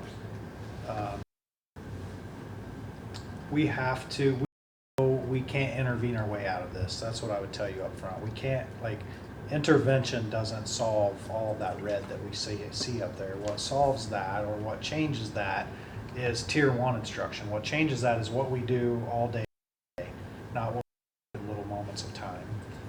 And so that recognition is that we know we have to improve teaching. We have to improve the entire ninth grade teaching, right? Not just for the kids, all of them, because if we raise them up, instruction will be our focus, will continue to be our focus, and we are truly focused on providing the PD and the time necessary to allow our building principals to be those instructional leaders, to lead that in their building. It is just critically important that they can do that, or we will continue to hit roadblocks along the way. So I think what makes when I think about my kids, and I always, if they're getting a B, it's because they're happy with a B, because we we really do, and I'm not just saying this to say it, but we have phenomenal teachers. And if you want an A, I haven't met a teacher yet that isn't willing to work with my kids to get them there. So I guess what I'm saying is, you know, you can have teachers, but a kid that doesn't want it, and so that's a struggle, right? But there's things we can change and there's things we can't change, right? What makes me feel good is I feel like just over the last couple of years that I've been on the board, I feel like we're being curriculum and we're being intentional about the PD days like you're talking about, right? And we're being intentional with data that we're getting from these testing, right? And the eligibility. And I remember when I read that, I sent you an email and I was like, "Are you sure you want to do this? Because this, like, I think it's a good idea, but man, that's a big change, right? For teachers getting their all their test scores and testing in, you know, faster. But again, it just shows that that the intentions I think we have are good. So I'm excited. I feel like it's going to make a difference. But thank you. I guess that was a really long way of saying thank you for being intentional. Presentation, Tyler. I love hearing people talk about topics that they generally that you have depth of knowledge on. You can usually tell when somebody's giving you a whole bunch of fluff, like top level marshmallow stuff, or like an actual depth. So good job. Yeah, thank you. Well, I hope to never bring you fluff. Oh no, I'm not talking about here. Just in life general, like you can usually tell when it's, you know, when you just are getting something that somebody's parroting back, or if like it's a general depth of understanding and knowledge. So yeah.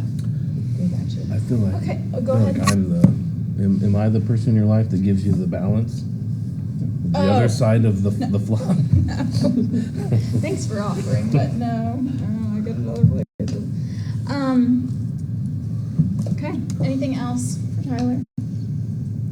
That was good. Good info. I love seeing that. So, and I'll look forward to knowing how we can access our kids' information long term. I know it's a better system. This is a better system report really than it is just individual, but still good to know. A&W education interlocal. Heather. Yes, I will just highlight a few things. So we completed our audit, and it was the best audit that we've had in recent memory. So that was amazing. Great. Corinne and her board clerk should be very proud of themselves because they did a really great job with that. And then I'm not going to talk about everything, but Corinne did and spoke with the Special Education Task Force. And so she reported on that, and I was able to watch some of that. I wasn't there in person. Matt, were you there in person? Right? And it was just great to have, I mean, just not one of our own, but someone who cares about special education. Questions from legislators to give them the information and the knowledge that they need so that they can make better decisions in the Capitol. So I was really happy that she was able to do that. Tara reported on the micro-credentials that they've been doing for their support staff. But we call them support staff. And so what they've done is they have two programs, but support staff can elect to do them, and they're just little micro lessons. I think one of them is on autism, like how to deal with autistic children better, and then another one is, I'm probably going to say it wrong. I think it's de-escalating situations, like how to better do that. And they had, and I apologize, I didn't bring my notes, but I think it's over 20 of their support staff do these, and it takes a lot of hours. This is not like a 2-hour commitment and then they get this bump in their raise, but when they complete the entire program, then one program earns them a 25-cent raise per hour. And they can complete up to 2 a year. So some of the support staff are getting a 50-cent raise right now before school started. But not only are they getting that raise, but they have been equipped with this knowledge that just helps them, their support staff, for the teachers in the classroom, for the students that they're serving. And they will be adding more micro credentials. It's really kind of exciting. I think They're that's a about good 14 idea. to 16-hour courses, Yeah. like online courses It's that the they have to commitment. go through and, earn their credentials. So it is a good thing because if they get this micro credential and they're With kids who have these needs, like our kids are the ones by them. Exactly. so. Yeah, so that was very exciting. We're all very excited about that. They did update their website, so if you guys want to go to the A&W website and check that out, you can. And then we do not have enough school psychs in our interlocal, and so we did have to contract a few of those services out, so got that figured out. But yeah, if you guys have any questions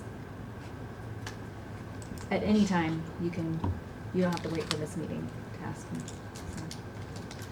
But that's the need of it. Thank you, Heather, for all of your work with that. Does anybody Yeah. have any questions about the interlocal?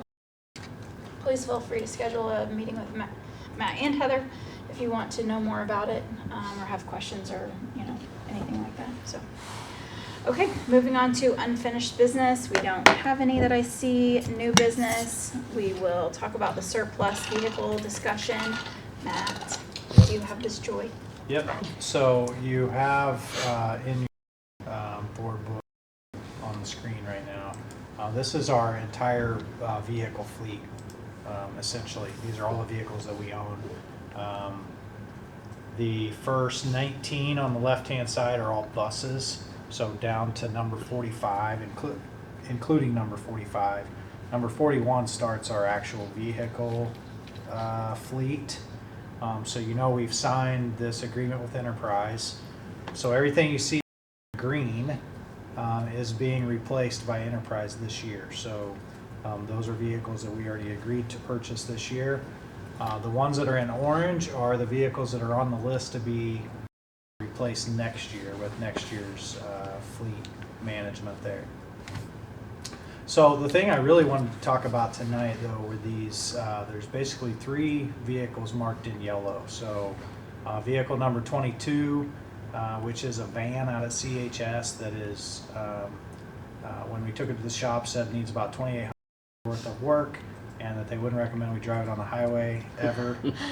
So it is not really. It's not really there for the highway either. By the way, what we've done over the past 6-7 years is vehicles that we would have got rid of that were still drivable, but they weren't really like highway drivable. We've placed at the school, so when the school has to take a kid home, it goes all the way back to 1st year as a principal when I took a kid home. All over my car. So then we decided we'd put cars at the school that we could use for that. That's a true story. Like, it was gross. So that van there is just that van, along with number 30, which is a Ford truck that is at the maintenance barn, and then 32 is the red truck that's parked out behind the building out here. Those things in yellow, I would propose that we not send with Enterprise to try to sell and pay a fee on that, because I just don't think they're going to be worth much value.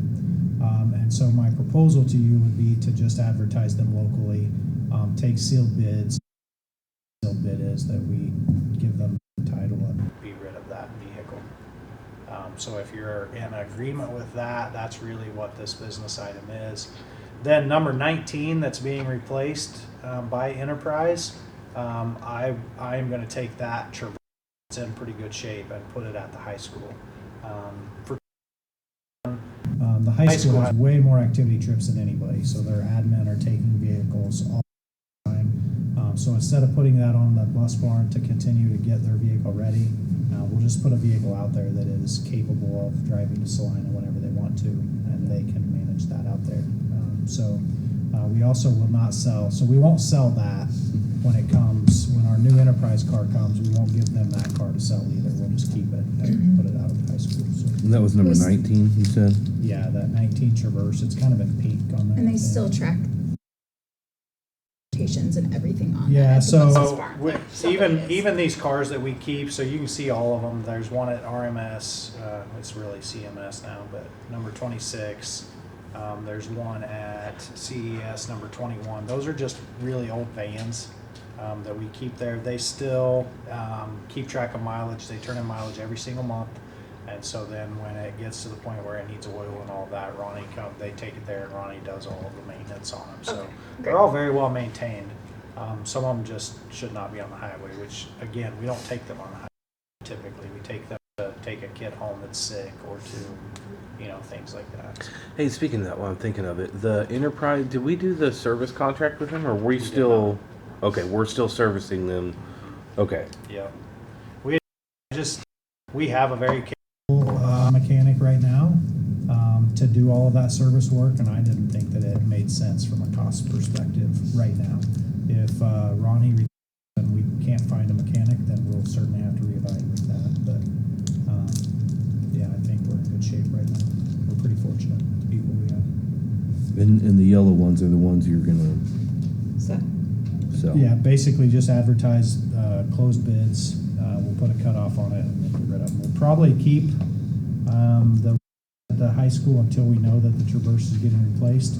The other two trucks, that number 30 and number 32, the truck that we bought this year, this Enterprise truck is already shipping to us now. So we'll probably advertise those and get off of our hands.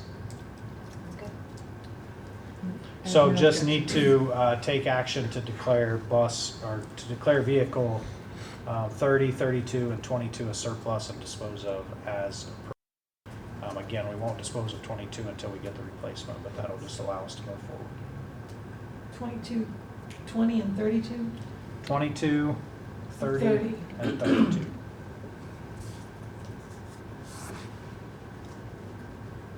Okay. We would be looking for a motion. Yep. Okay, I move to declare the 22, 30, and 32 as surplus and dispose of as needed. I second. Moved and seconded. Any other questions? All those in favor? Aye. Opposed? Motion carries. Okay, we'll be moving on. Board member comments. We'll go this way this time. Dr. Lee. I I'll let you think. I was thinking as our young people were presenting to us earlier, I in the past I've seen bullying being an issue, especially in the middle school, and it's a huge problem, and it seems like, or it has been. It sounds as though that's it's getting better. So I'm optimistic that we're down some nice pathways in regards to behavior and reinforcement of good behavior. So good stuff. Yeah, I had several conversations over the last couple of weeks, but most of them were super nice. So it's been a good couple weeks for me. I did have a couple, the Comet app, like everybody loves that thing, by the way. What a great move. A couple of, concerns about who can message the entirety of the group. I don't know if that's ever. But other than that, that's something I've been talking about myself, for years, to get some kind of centralized messaging system. So that's good. And then the other thing I wrote down that I was going to make sure I said was, the more I travel around to other districts for whatever reason, the more I am really appreciative and thankful for the maintenance crew we have here, because while our facilities may not be as new, you wouldn't know. Like, we have some pretty amazing facilities that still look just about as good as they did when they were new. And, you know, I've seen some other fields that were newer but worse, right?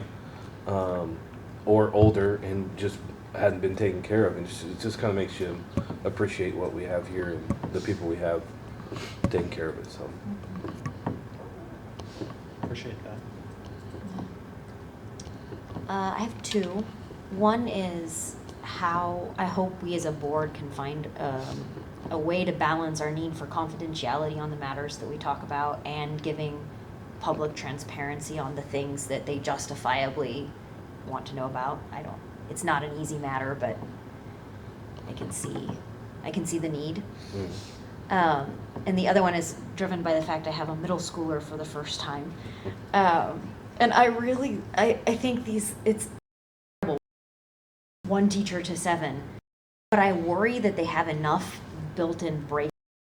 So I think we moved the passing period back to 4 minutes, and I wanted to applaud that. I think it's very admirable as a school to say, we want to try a thing. We tried it, not working out. Reset and try the next thing. So I see people are looking at it, but I know my kids, they have, other than their passing periods, they have 1 30-minute lunch break. So by the time they get their food, they have to choose, do they eat or do they play? And you can imagine what most kids choose. And I don't know if there's anything to be done about that, but I just think their mental health might be a bit better after we get all the behaviors leveled out. Those are my 2 comments. And God bless everyone with middle schoolers.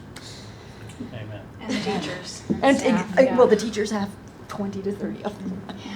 you said, you know what most kids would choose. I can tell you my son for sure is going to eat first. Always. Can you sit him next to my kids? 100%. He may eat fast. Yeah, mine too. Oh, but he's going to eat. I'm pretty sure mine's going to do well. Do you want to add anything today? No, I think I've talked enough. Tamara, you want to add anything today? You don't have to. No? Oh, I do. Sorry, I have to back up. I'm so sorry. I'm glad Matt cut that you off, I'm glad Tamara. that you I'm called glad on you weren't Tamara. ready yet. I would like to give credit to the entire office here. That last Friday prior to, it was last Friday, right? Prior to Artist Alley. 2 weeks ago. 2 weeks ago Friday, prior to Artist Alley, that the entire office went out and spent over an hour outside pulling weeds and cleaning up the, they're not really the landscaping, and whoever decided to put thorn bushes in there should have to clean it up themselves. But I really was appreciative of the office here that, it was their idea, it was Tamara's idea. They all jumped in and it looked amazingly better for Artist Alley, which I think was really, really important. So kudos to Tamara for the idea and kudos to the whole office for jumping in and getting that done. So That's awesome. Yeah. Good job. It's probably nice to be outside too a little bit. So yeah, it was it's great good. to be outside. Absolutely. Yeah. It was hot. Okay. It was not hot, it was great. It was hot. Yeah. I picked the shady areas. Want to add? As a former second, I heard a lot of them weren't good a lot of times. And I was in the elementary today and this afternoon going over there for a meeting, and some students, I think maybe they were there serving at attention after school, but I don't know how old this kid was, but I walk in and he looks me up and down and says, "Are you the superintendent?" And I kind of smiled. I said, "No, I'm not. It's Mr. Custer." He goes, "Well, you look pretty good anyway." I'll take that, I guess. I went on to my meeting and it was good. And it's just like, I've been in here all day doing, having meetings and doing things, and it's just kind of a reminder to get out and hear what the kids have to say. And it was, I don't know if it was a compliment or if it brought me down to earth. I don't know, but it was what it was. It was very comical in the moment. So I was appreciative of that kid telling me whatever he was talking about. Oh, little kids bringing the joy. I just want to thank the foundation and the Hall of Fame event. This was the first time that I got to attend that, and it was amazing. Not being a long-time person to this community, it just was really nice to hear the traditions and the the inductees and their speeches. It was a very emotional morning, but it was just amazing. So thank you for the foundation and Nick for that. And I got. I have two things. One, I am just so thankful that our district is able to provide activities for basically every kid. Like we of course have the sports, the musical practices just started, so I'm excited about that. But I'm just thankful that we're able to provide that and that we have the sponsors to help support that. And then two, I just want to put a plug in for the KASB Connect Plus trainings. They're all online. We have a membership, so you just log in with that. Some of the trainings are really short, some of the videos. I mean, it's all just very user friendly, and they have about every topic that you would want to know about. So, but yeah, that's it. Okay. I was actually ready this time, and then you went the other way, which is totally I'm so fine. sorry. It's okay. I'm glad you did. I was like, it'll be fine. My comment was about how much I am enjoying PBIS at the middle school. That's where two of my kids are, and they have lots of positive things to say about the little things, the big things, the Comet Cash, how they get Comet Cash. I loved most about what Mr. Shields said was he talked about how important it is for staff to really make sure their student understands why they're getting cash. That they saw the specific behavior. And I just think that that's so important that we correct our kids all the time, but we don't always point out when they do the right thing. And so I think that that's just such a huge thing for every kid. I love that they do that for tier 1. It's not just this set of kids that have extra needs, it's for every single student. And I just think that that's such an amazing thing. I'm really glad that we've implemented the high school, now we're moving the middle school, eventually the elementary school, and I just think we're gonna see a lot of great return on that investment. Yeah, I love that. Gosh, I don't know, everybody pointed out such great things. Our community's just awesome. Yeah, our community's just awesome. That's all. And we had a kid in the hospital this week, past couple weeks. We had the Hall of Fame event, we had the party down at the park, we had stuff going on, we had people traveling to all kinds of different events, and admin here, there, and everywhere, and I don't think people realize until you start being involved in the schools or your kids get old enough that you see how much our admin works. School admins I don't think until I started working at the school that I realized how many hours are put in all the time, with admins. Just with being at every single sporting event and every single activity that the middle school, elementary school, or the preschool has. And so and our community just jumps in and does all of it. They give us money and stuff and time. And we talked about earlier that we have somebody paying for everybody to go to the event Friday for homecoming. Did we have to change that up because there's only 3 events, 3 at-home events this year? Yep, everybody just rolls with it. Is there some grumbling sometimes? Yes. Everybody just jumps in and makes it work. So our community's awesome. So that's it. Close executive session. Let's do that. I move to go into closed executive session to discuss confidential student information pursuant to the exemption related to the actions adversely or favorably affecting a student under coma, inviting Superintendent Kester, Assistant Superintendent Burris, and Director Tyler Applegate, and return to open session in 10 minutes, which is 8:05. 8:05. Second. Okay. All those in favor? Opposed? Okay, motion carries. Yeah, I don't need to. Long time. Look at that, Tamara. We're like adulting right today. We're Oh. We wouldn't, Perfect we can timing. do 10 because we won't have to run back out Okay, to, yeah. Okay, we don't need a motion. No action. Yeah. okay. We're gonna reconvene to open meeting to take desired actions, which there aren't any. So we're gonna go ahead and move on to the next executive session about personnel. I move to go into closed executive session to discuss resignations, retirements, employments, transfers of non-elected personnel pursuant to non-elected personnel exception under Assistant Superintendent Burris and Director Applegate, and return to open session in this room in 10 minutes, which is 8:15. Is there a second? Second. It's been moved and Sorry, seconded. guys. All those in favor? Aye. Opposed? Motion carries.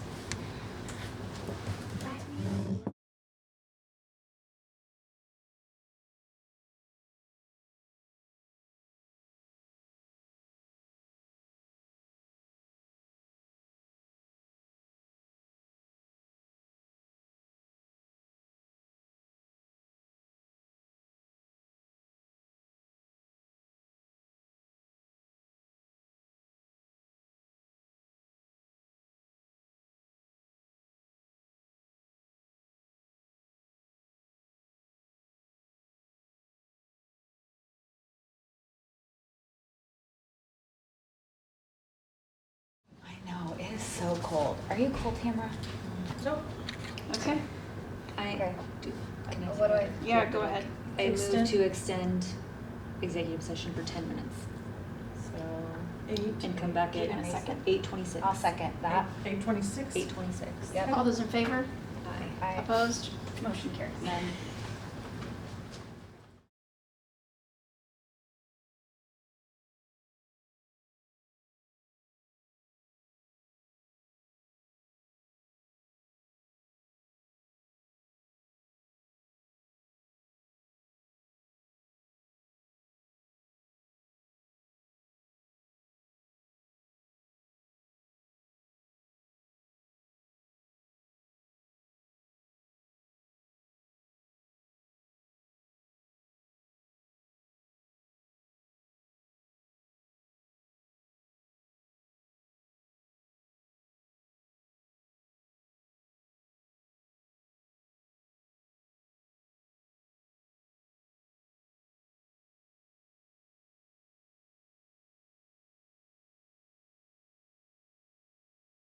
And make me Maybe giggle. a little sir. Okay, that's how it used to be when I used to sit next to Kent. It was like me, Kent, Tamara, and Okay, the we're last gonna like 3 reconvene months, to we take all filtered. actions desired and or necessary. There is a motion with your, oh, there is not a motion. Yes, there Yes, is. yes. I move the personnel report as presented in the agenda. Second. It's been moved and seconded. All those, any other discussion? No? All those in favor? Aye. Aye. Opposed? Motion carries. Landon's not here to do the next one, so anybody else? Move to adjourn. That's how I ended up. Yeah. Second. It's been moved and seconded to adjourn. All those in favor? Aye. Opposed? Motion carries. Thank you all very much. That one hurt. Thank you. Thank you. Motion to adjourn.